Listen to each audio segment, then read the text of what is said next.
주님이 오늘 우리를 주님의 제자로, 주님의 사람으로, 주님의 일꾼으로 부르고 계십니다. 그 부름에 우리가 응답해서 충성스러운 종들이 되었으면 좋겠습니다. 주님이 우리를 부르실 때 우리는 어디든지 주를 따라가겠다고 다짐하는 분들이 되길 바라시고, 또 피땀 흘린 동산까지, 또 심판하실 자리까지. 그런데 그 자리에 갈 때 우리가 그렇게 십자가 지고 죽음의 길일 수 있지만은, 겟세마네 동산 같은 그런 길일 수 있지만은, 가는 그 길에 주님이 우리를 꼭 돌아보시고요, 사실은 크신 영광 보여주면서 우리를 격려하신답니다. 그러므로 우리도 주의 인도하심 따라 어디든지 갈 수 있는 축복이 있기를 바라고, 주님이 도우시는 도우심으로 우리의 사명도 잘 감당할 수 있는 축복이 있기를 정말 바랍니다.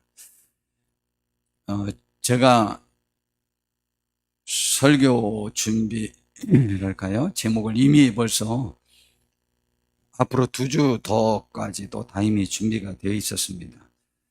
그런데 이제 지난 주일 충성에 관한 설교를 하면서 어떤 사람이 충성스러운 사람인지에 대해서는 설교했는데, 충성스러운 사람에게 주어지는 축복에 관해서는 제가 설교를 하지 않았거든요. 그래서 그걸 할까 말까를 일주일을 고심을 하다가 결국 아무래도 그것을 해야 될 것 같다는 생각을 가졌습니다. 그 생각을 갖게 된 데는, 제가 월요일 날 백신 아스트라제네카 1차 주사를 오전 9시 반에 받았습니다. 근데 아무렇지도 않았는데, 꼬박 10시간이 지나고 난 다음에, 이제 저녁 7시 반쯤, 조금 감기 기운 비슷한 게 있더라고요.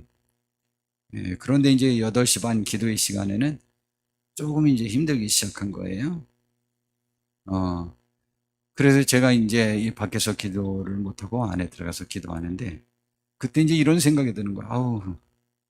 이런 때 누가 몸이 괜찮냐고 물어다도 보고, 이라도 손이라도 잡아봐 주면 참 위로가 되겠다, 라는 생각이 이상히 들었어요. 저는 이제 백신 맞고 그 후유증이 감기보다는 5분의 1 정도 증상밖에 안 됐거든요.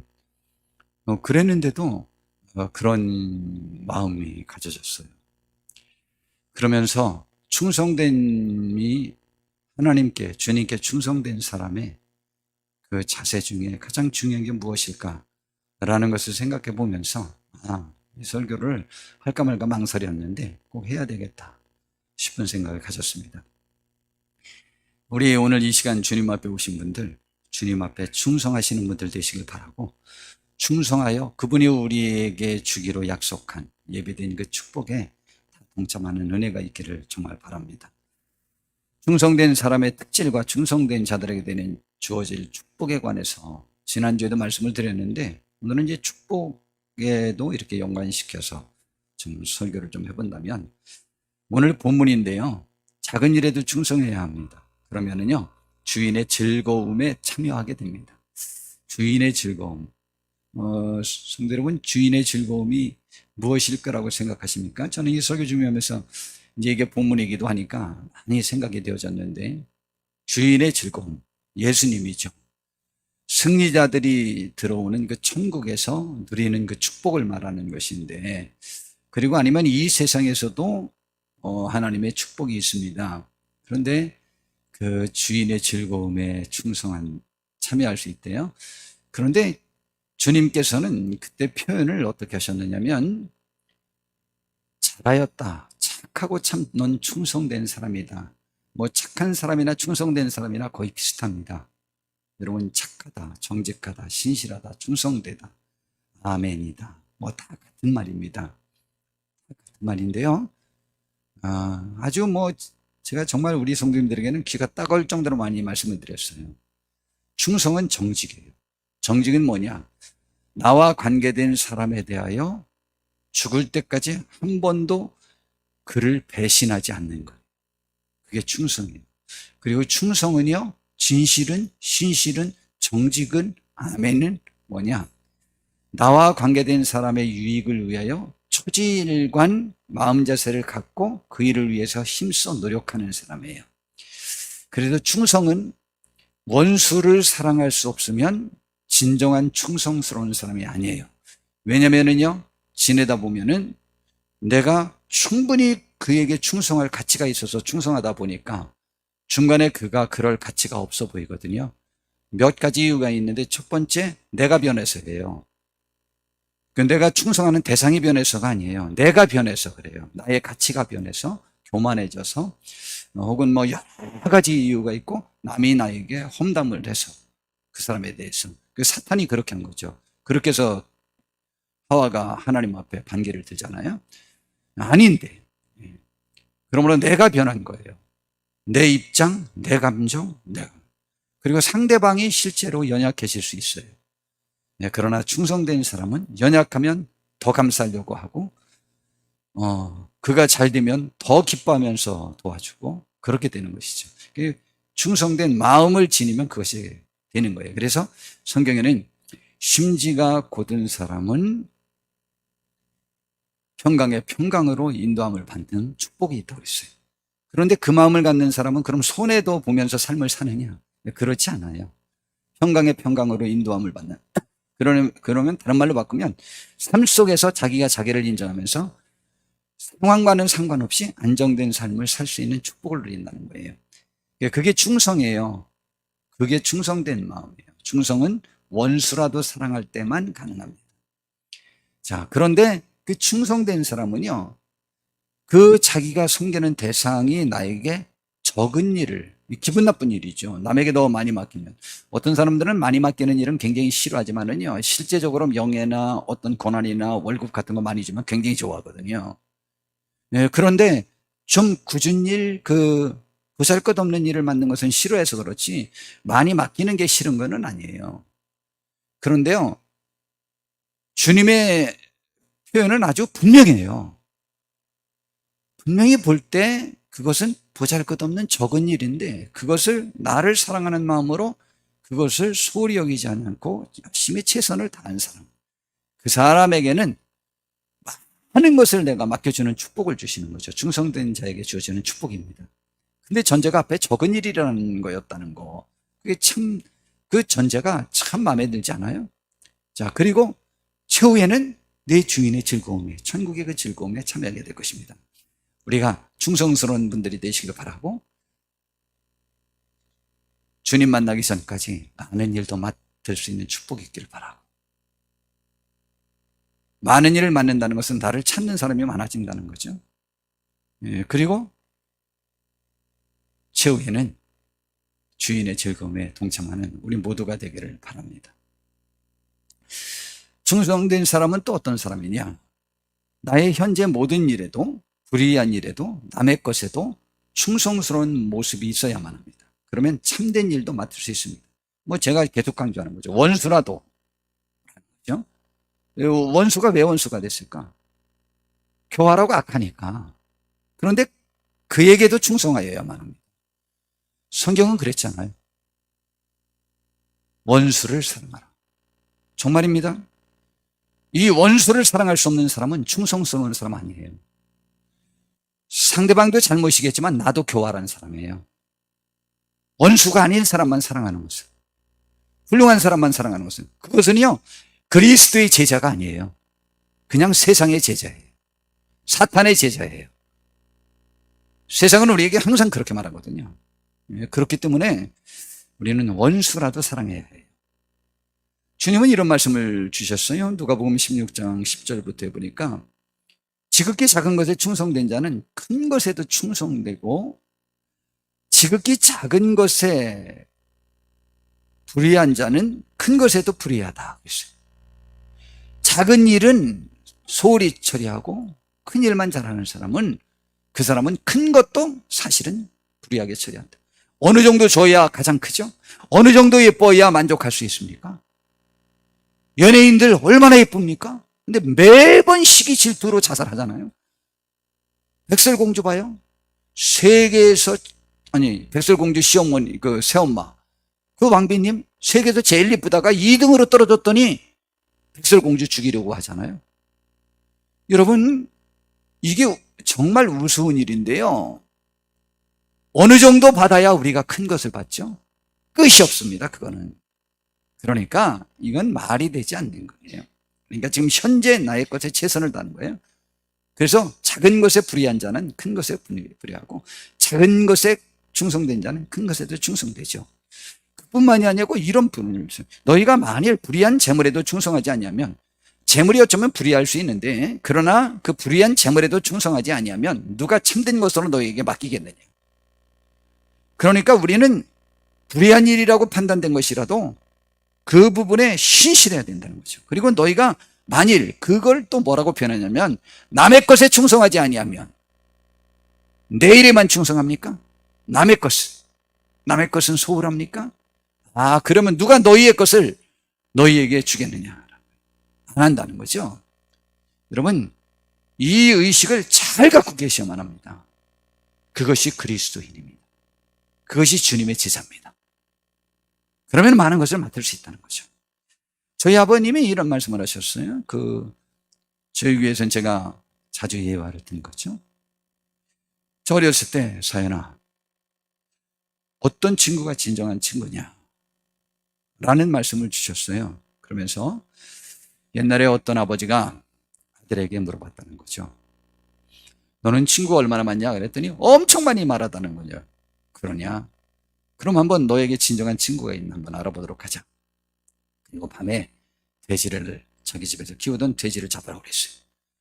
그리고는 멍석으로 그 돼지를 똘똘 말아가지고 가마니에 넣어가지고, 뭐 멍석에 말았다나 가마니에 넣었다, 그렇게 해가지고 그 아들에게 지게로 치라고 그랬다. 그리고 네 친구들 집에 가보자.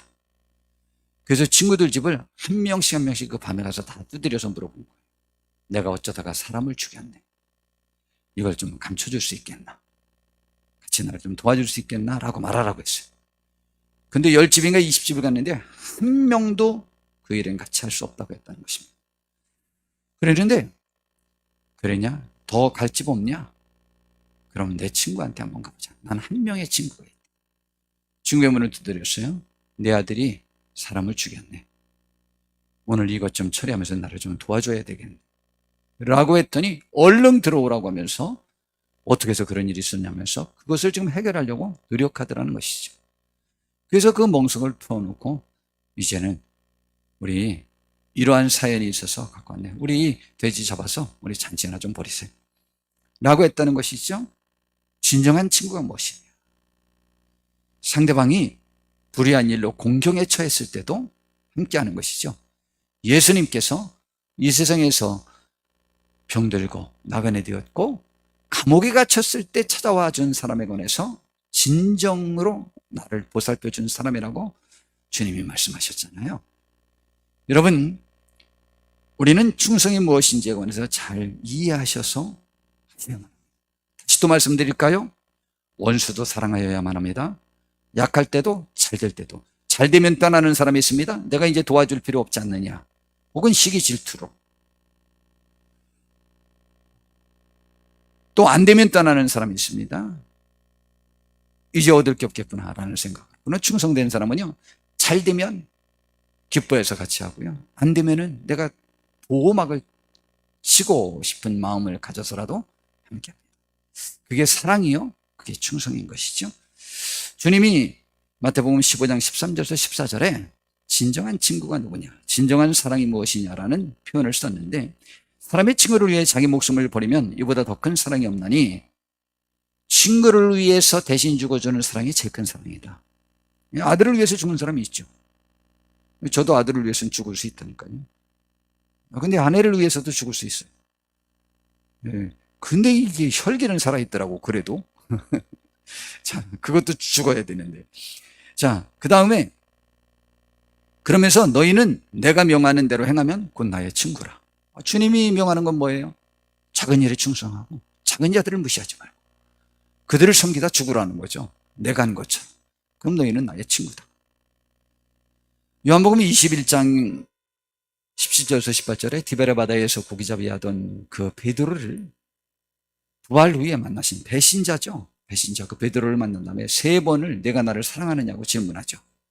근데 앞선 2번의 것은 그 헬라어 원어가 아가페, 그 하나님의 진실한 사랑, 그 무한한 가치의 그 사랑을 물어본 거죠. 근데 여기 3번째 이르되 요한의 아들 시몬아 내가 나를 사랑하느냐 하신 이 사랑은 헬리오, 이거는 친구 간의 사랑을 물어봅니다. 다른 말로 바꾸면 너는 나의 진정한 친구냐. 그러자 베드로가 3번이나 그런 사랑하느냐라는 말을 물어봤더니 마음은 아픈 거예요. 그래서 근심하면서 말하기를 주님, 모든 것을 주님은 아십니다. 그런데 내가 주님을 사랑하는 줄 주님께서 사실 아십니다. 얼마나 멋진 고백이요. 그랬더니 내 양을 먹이라. 그뿐만이 아닙니다. 베드로의 최고의 축복은 주님을 위해서 죽기로 작정했는데 못 죽은 거예요. 양떼를 맞는 것, 그것도 축복이지만 죽을 수 있어야 돼요. 주님을 위해서. 그런데 내가 너에게 말하는데 내가 젊어서는 충분히 굳이 말하면 스스로 띠띠고 원하는 곳으로 다녔거니와 충분히 주의 일을 이렇게 할 것이고 나이 들면 늙어서는 내 팔을 벌리리니 남이 내게 띠띠우고 원하지 아니하는 곳으로 데려가리라. 이것은 그가 어떠한 것으로 하나님 앞에 영광 돌릴 것인지에 관해서 말씀해 주신 것이라는데 그가 십자가에 못 박혀 죽게 되잖아요. 베드로는요 이제는 기가 살아납니다. 자기가 이제 주님을 위해서 십자가 질 것이라는 예언을 받자마자 기가 살아나요. 너무 감사한 거예요. 여러분, 우리는 주님의 진정한 친구입니까? 주님은 우리에게 우리와 관계된 사람을 주님처럼 보라고 했으니 나와 관계된 사람들을 주님처럼 사랑하십니까? 친구가 되어줄 수 있습니까? 지금 그걸 질문하는 거죠. 우리는 정말 주님의 제자가 되면 주님을 위해서 죽을 수 있는 영광을 얻을 수 있습니다. 우리는 주님을 사랑해서 주님을 위하여 죽을 수 있는 그 영광 자리에 함께하기를 진심으로 바랍니다. 그 다음에 때와 상관없이 상황과도 상관없이 보이지 않는 곳에서도 충성하는 것이 충성이에요. 그렇게 되면 어떻게 되느냐? 주님이 이런 말씀을 하셨죠. 누가복음 12장 42절에 지혜 있고 진실한 청지기가 되어 주인에게 그 집 종들을 맡아 때를 따라 양식을 나눠줄 자가 누구냐? 정말 기회에 잃지 않고 최선을 다해서 매번마다 그 일을 할 사람이 누구냐? 주인이 이를 때에 그 종이 그렇게 하는 것을 보면 그 종은 복이 있다. 내가 참으로 너희에게 말하는데 주인이 그 모든 소유를 그에게 맡기지 않겠냐. 어떤 사람은 보이는 데서만 잘하는 사람이 있습니다. 그러므로 그럼 보이는 데서 못하는 사람은 그 사람은 천하역적이죠. 그는 당장에 자르죠. 보이는 데에서도 잘해야 됩니다. 보이는 데서 못하는 사람은 없는 데서는 더 엉망이죠. 그렇죠. 당연히 그렇지 않겠습니까? 얼마나 무시했으면 보이는 데서까지 그럴 수 있겠습니까? 그러니까 저 있을 때도 잘하십시오. 저 없을 때는 제가 하는 것처럼 최선을 다해야 됩니다. 그렇게 해서 잘해주시는 분이 되면 제가 그를 신뢰하게 되고 많은 것을 맡기게 되고 주님도 마찬가지고 모든 사람 마찬가지 아니겠습니까? 그 다음에 나의 공을 내세우지 않는 사람이 충성스러운 일꾼입니다. 나의 공을 내세우는 사람은 반드시 그가 업적을 세운 다음에는 쓰러질 것입니다. 그래서 성경에는 섰다 하는 자는 넘어질까 조심하라 그랬잖아요. 그래서 주님께서 그 종 이야기를 했잖아요. 정말 밭에서 일하고 왔는데도 밥 먹으라 안 하고 쉬라 안 하고 밥하라, 우리를 대접하라. 그 다음에 다 시종 들고 그 다음에 가서야 밥 먹어라 라고 하지 않겠느냐. 근데 다 행한 다음에는 어떻게 말하라? 너희도 명령받은 것을 다 행한 후에 이르기를 우리는 무익한 종이라 우리가 마땅히 하여야 할 일을 한 것뿐이라고 생각해야지. 그때 유시하고 화가 나고 부하가 치밀면 자기의 본분을 잃은 사람이라는 것이죠. 여러분, 굉장히 중요한 얘기입니다. 많은 사람들이 시간이 지나면 교만해져서 자기가 뭔가 된 사람이 되어서 넘어집니다. 그래서 충성을 잃어버리고 배신의 길을 걷습니다.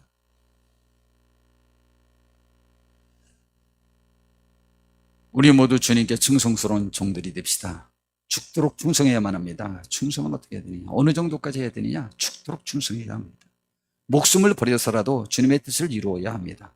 모세와 예수님은 자신에게 주어진 하나님의 사명을 감당함에 있어서 본인의 생명까지라도 바쳐서 이루어드리도록 했고 순종했습니다.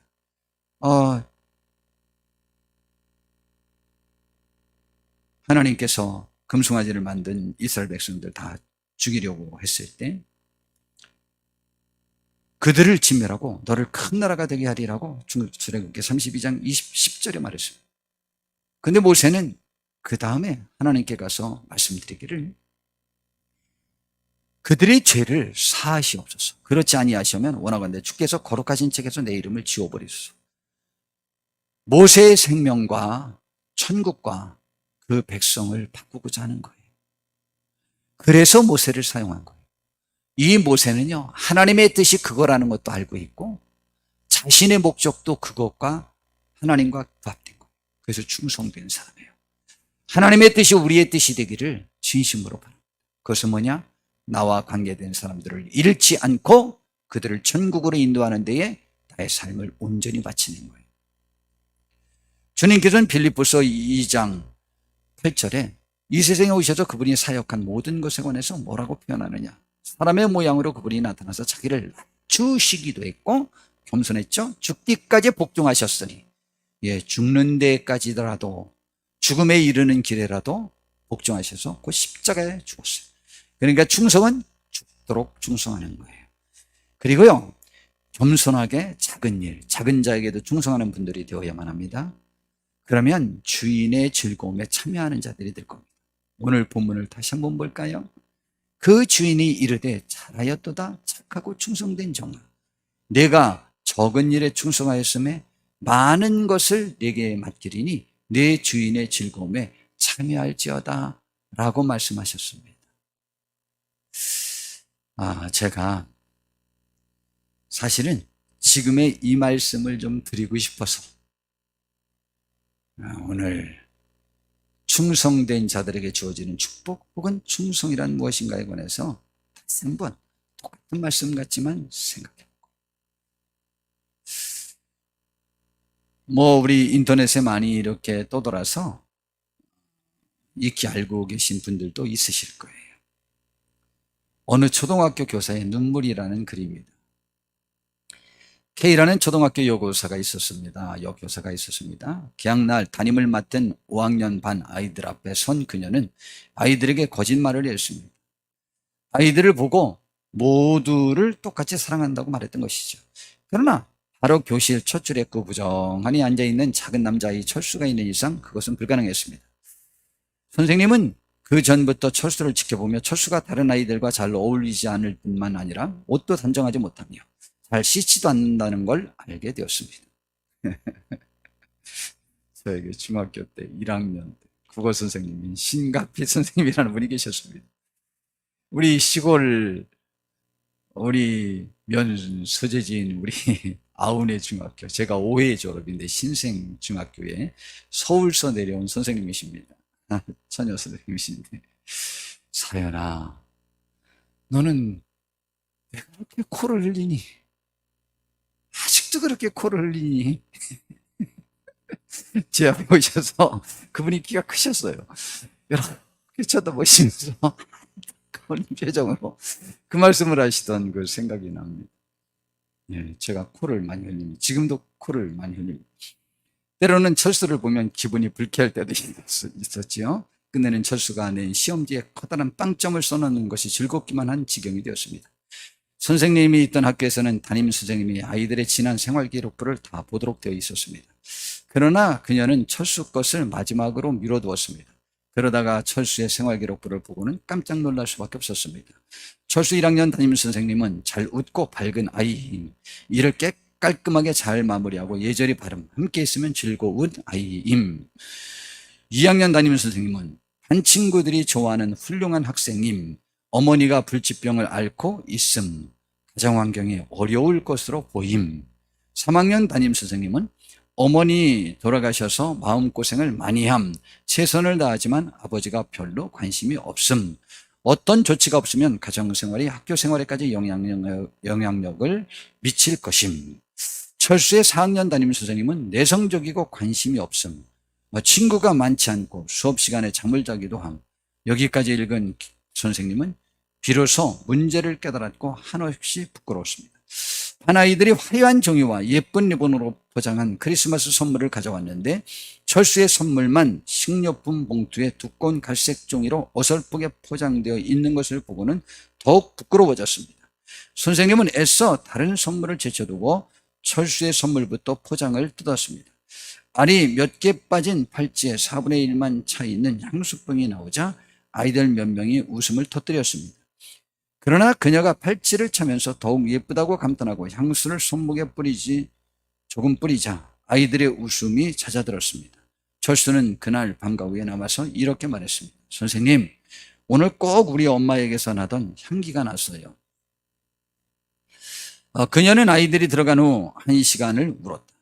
바로 그날 그녀는 읽기, 쓰기, 국어, 산수 가르치기를 그만두었습니다. 그리고 아이들을 진정으로 가르치기 시작했습니다. 선생님은 철수를 특별히 대했습니다. 철수에게 공부를 가르쳐 줄 때면 철수의 눈빛이 살아나는 듯했고 그녀가 격려하면 할수록 더 빨리 반응했습니다.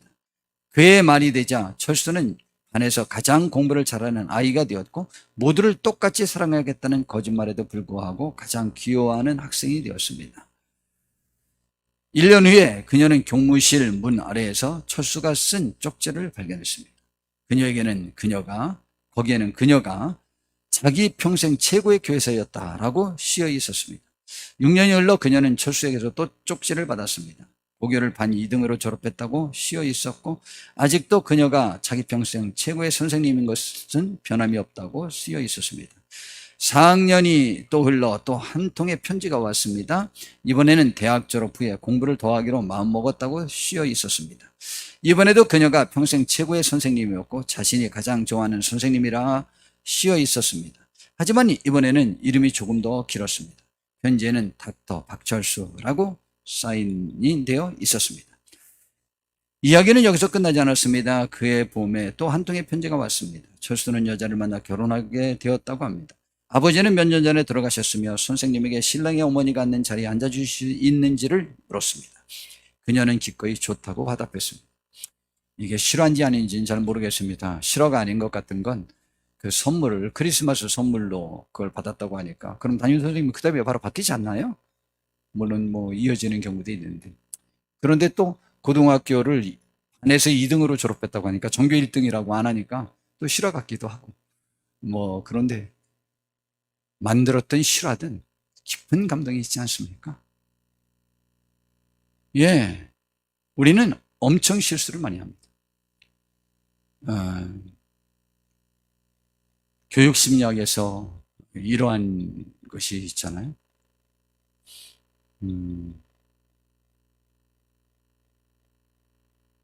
1반, 2반이 똑같은 아이들입니다.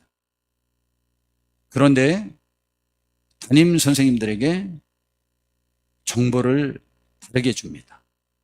1반은 RQ가 몇 이상 최우수 학생들만 모은 것이고 B반은 RQ가 몇 이하 제일 못하는 아이들만 넣었다는 식으로 그런 것을 해서 몇 반을 내서 시험을 했습니다.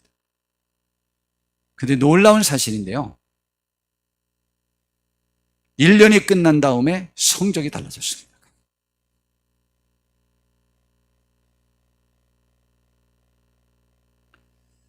그것이 우리를 매번 아프게 하는 거죠. 우리가 상대방을 어떻게 대하느냐에 따라서 상대방이 자존감이 높아질 수 있고 낮아질 수 있는 거죠. 그게 저의 아픔이죠. 거기에 대한 책임을 느끼니까. 친절은 부메랑이라고 하는 그러한 글이 있습니다.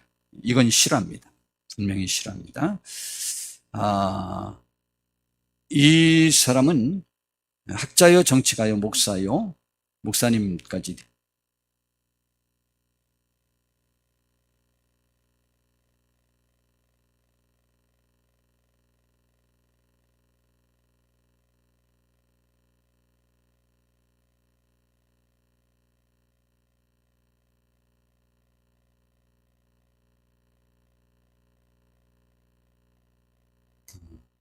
이분이 우리나라의 1993년부터 1997년 동안에 주한미 대사로 있었던 제임스 레인이라는 분이랍니다. 이 사람은 임기를 마치고 귀국하여 메모리 대학 교수가 되었습니다. 그리고 나중엔 목사님이 되셨네요. 그는 건강을 위해서 매일 걸어서, 미리 목사님이었을 때 그렇게 쓸 수도 있었겠네요. 걸어서 출퇴근하던 어느 날 쓸쓸하게 혼자 앉아있는 노인을 만났습니다.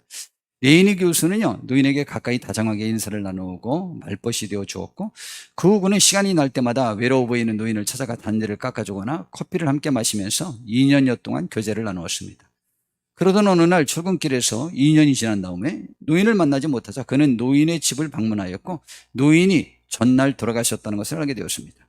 그 사실을 알고 그는 곧 바로 장례식장을 찾아 조문을 하면서 자신과 교제했던 노인이 바로 코카콜라 회장을 지낸 분임을 알고 깜짝 놀랐습니다. 코카콜라 회장님 사진도 좀 한번 좀 보겠습니다. 저분이에요. 코카콜라 회사가 얼마나 부자인 걸 아시죠? 놀랐습니다. 2년여 여름 깜짝 놀랐습니다. 그때 한 유족이 다가와 회장님께서 당신에게 남긴 유서입니다 라고 봉투를 건넸습니다. 노인의 유서의 내용을 본 그는 더욱 놀랐습니다. 그 유서에 이렇게 쓰여 있었습니다. 2년여를 내 집 앞을 지나면서 나의 말벗이 되어주고 우리 집들의 잔디도 함께 깎아주며 커피도 함께 마셨던 나의 친구 레인이 정말 고마웠어요. 나는 당신에게 25억 달러, 우리나라 돈으로 2조 7천억 원의 코카콜라 주식 5%를 유산으로 남깁니다. 너무 뜻밖의 유산을 받은 레이니 교수는 놀랐습니다. 첫째, 전 세계적인 부자가 그렇게 검소하게 살았다는 것. 둘째, 자신이 코카콜라 기업 회장이었음에도 자신의 신분을 밝히지 않았다는 것. 셋째, 아무런 연고도 없는 사람에게 잠시 친절을 베풀었다는 이유만으로 그렇게 엄청난 돈을 주었다는 사실에 놀랐습니다. 레이니 교수는 자신이 받은 엄청난 유산을 자신이 교수로 일하는 메모리 대학의 발전기금으로 내놓았습니다. 제임스 레이니 교수, 다시 한번 또 보죠.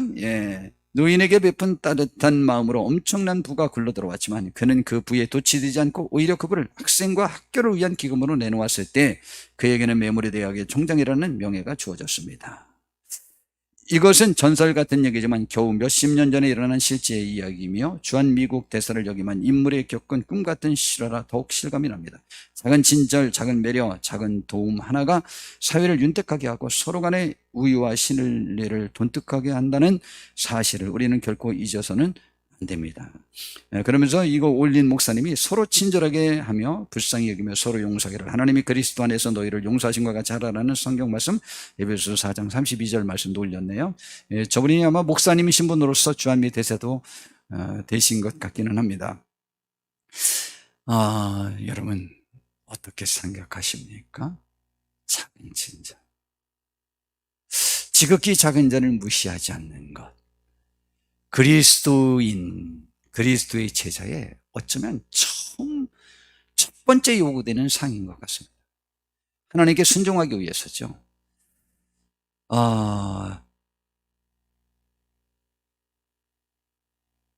또 어떤 한 목사님 소개를 좀 하겠습니다. 리튼 포드라는 아주 유명한 목사님이 있답니다. 저분인데요. 그는 자기 생애에 잊을 수 없는 사건 하나를 사귀는 전도, 나누는 전도에서 공개를 합니다. 그 책 아마 강연 중에 했는 모양이죠. 그가 서부 아프리카 다카 공항에서 비행기에 기름을 넣기 위해 잠시 기다리는 동안 프랑스 출신 선교사가 찾아와 교제를 나누었답니다. 그 선교사가 자신은 모슬렘 지역에서 10년 동안을 일했다고 자신을 소개하자 라이튼 포드 목사의 일행 중 한 사람이 그에게 묻기를 그동안 얼마나 많은 회심자가 있었는가를 물어봤습니다. 그랬더니 그 사람이 2명이라고 아주 자신 있게 말하는 거예요. 10년 선교 활동 중에 2명이 구원을 받았다는 것입니다. 그러자 또다시 일행 중 한 사람이 불쑥 다음과 같은 질문을 하였답니다. 그러면 도대체 무엇 때문에 이곳에 있습니까? 라고 물었습니다. 그때 그 프랑스 출신 선교사가 매우 놀란 듯 다음과 같이 대답을 하였답니다. 이곳에 왜 있냐고요? 그것은 예수 그리스도께서 나를 이곳에 두셨기 때문입니다. 그 이유 때문에 제가 이곳에 있습니다. 주님이 그곳에 있기를 원하셨다는 거죠. 리튼 포드 목사는 공항에서의 그 경험을 자신의 생애 속에 일어난 일 중에 잊을 수 없는 일이었다고 간증을 했습니다. 10년 동안 사역의 열매가 단 2명밖에 없었지만 하나님께서 자신을 그곳에 두셨기 때문에 이곳을 떠날 수 없고 이곳에 있어야 하는 이유가 되었다는 그 선교사의 대답에 목사는 충격을 받은 것입니다. 저도요, 큰 교회로 좀 옮기면 어떻겠냐고 저에게 2번 구체적으로 제시가 있었습니다. 그건 목기 초기에 진짜 어른 10명도 안 될 때, 그때도 요구가 있었고 아주 몇 년 전에도 또 있었습니다.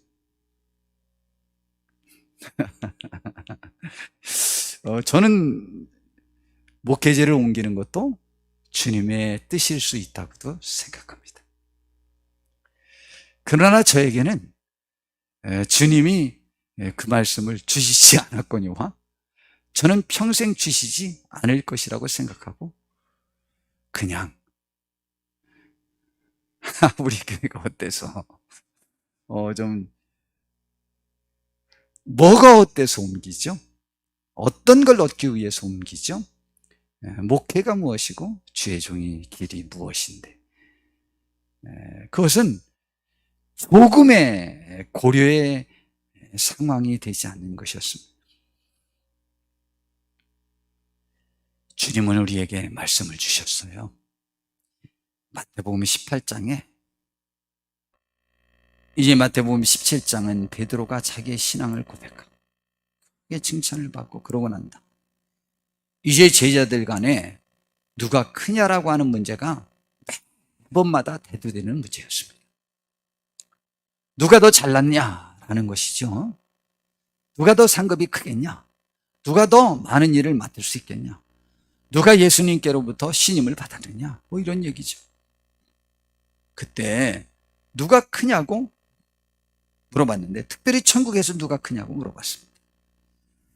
그랬더니 예수님께서요, 한 어린아이를 불러 그들 가운데 이렇게 세우시고는 하시는 말씀이, 너희가 돌이켜 어린아이들과 같이 너희들 스스로가 되지 아니하면 결단코 천국에는 들어가지도 못한다.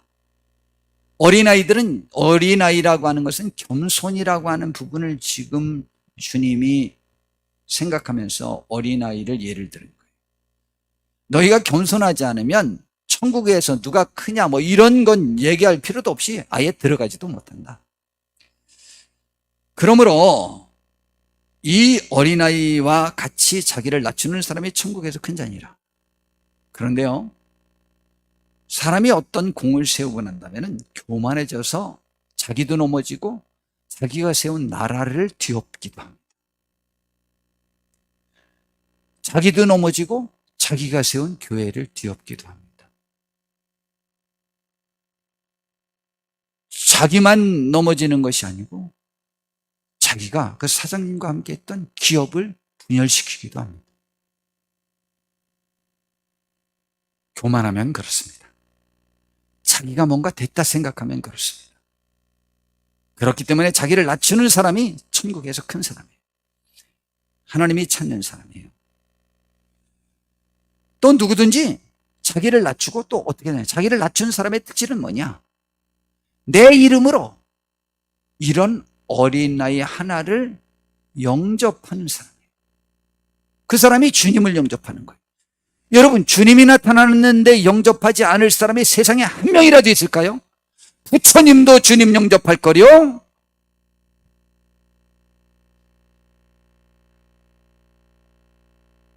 천하의 악당도 주님이 나타나면 영접할 거요.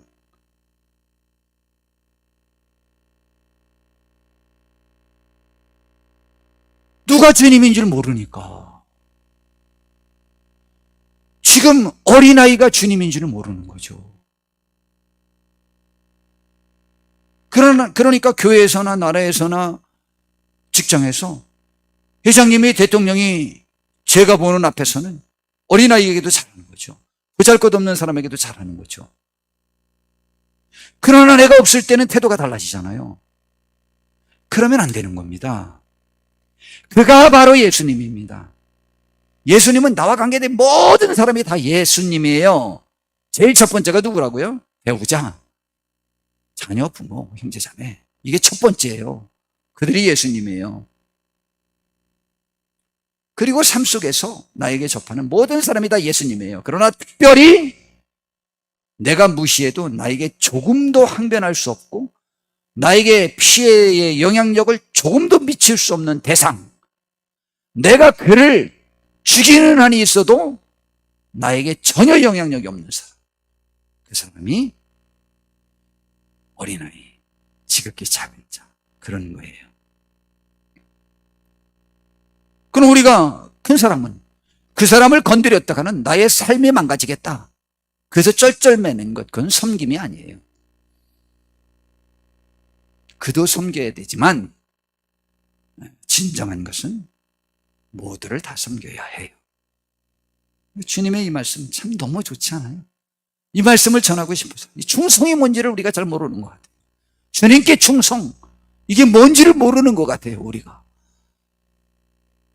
이게 바로 이런 거예요. 그들을 영접한 어린아이를.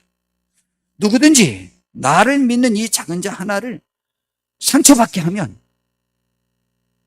차라리 연자 맷돌을 금목에 달려서 깊은 바다에 빠져 죽는 것이 낫다. 굳이 말하면 너 왜 사니? 우리 흔히 좀 웃기는 말이 있잖아요. 너 왜 사니? 넌 살 필요도 없다. 네가 무시할 수 있는 못 갖춘 사람이라고 해서 무시하면 넌 도대체 왜 사니? 라는 말입니다. 넌 죽는 게 낫다. 네가 살아있는 것은 너 때문에 상처받는 사람만 많아지고 넌 지옥 갈 항목만 늘어난다. 그러니 차라리 그러려고 들랑 미리 죽어버려라. 이런 얘기입니다. 무서운 말씀 아닙니까? 이게 충성이에요. 삼가 이 작은 자 중에 하나도 없이 여기지 말라. 너에게 말하는데 그들의 천사들이 하늘에 계신 내 아버지의 얼굴을 항상 뵙고 있다. 그 작은 자를 지키는 천사가 하나님 앞에 모든 것을 다 녹화해서 올려보낸다 라는 말입니다. 그러면서 이런 예를 들었어요. 너희 생각에는 어떠하니? 어떠하냐? 만일 어떤 사람이 양 100마리가 있는데 그 중에 하나가 길을 잃었으면 그 99마리를 산에 두고 가서 길 잃은 양을 찾지 않겠느냐? 당연히 찾습니다. 99대 1이에요. 1 때문에 99를 희생할 수 없는데도 불구하고 99는 잠깐 포기해도 죽지 않지만 1은 포기하면 죽을 수 있거든요. 그러니까 1을 찾으러 나가는 것이 바로 지극히 작은 자. 그리고 또 제가 자주 말씀드리지만 제가 짐승을 많이 키워봤는데 각 짐승마다 각 개체마다 성격이 달라요. 사람이 우리 교회도 뭐 재정 인원이 몇 명인가 700여 명 되는데도 다 달라요. 저렇게 항상 삐뚤어지는 사람은 죽을 때까지 그럴 것 같아요. 제가 보기에. 저도 짐승도 키워봤더니 순한 건 너무 순한데 순하지 않은 건 그거 죽여서 없앨 때까지 그렇게 행동하더만 그 개체는. 그런데도 찾으래.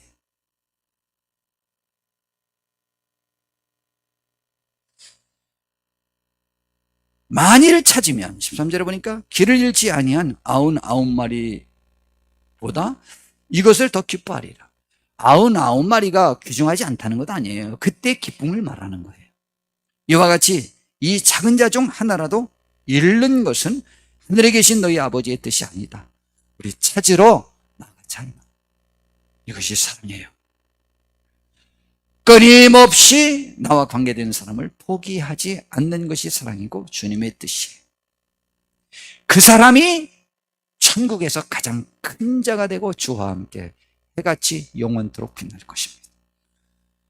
우리가 그러한 복된 그리스도의 제자가 되기를 진심으로 바랍니다. 기도하겠습니다. 주님, 우리가 주님 앞에 충성된 사람이 무엇인지를 깨닫고 주님께 충성하여 지극히 작은 자도 찾고 그들을 높여서 상처받지 않게 해서 그들을 위로하여서 그들을 구원하여 우리가 주님의 즐거움에 동참하고 많은 것을 맡을 수 있는 사람들 되어지길 바라며 천국의 새같이 빛날 수 있는 우리가 되게 하옵소서. 예수님의 이름으로 기도드렸습니다.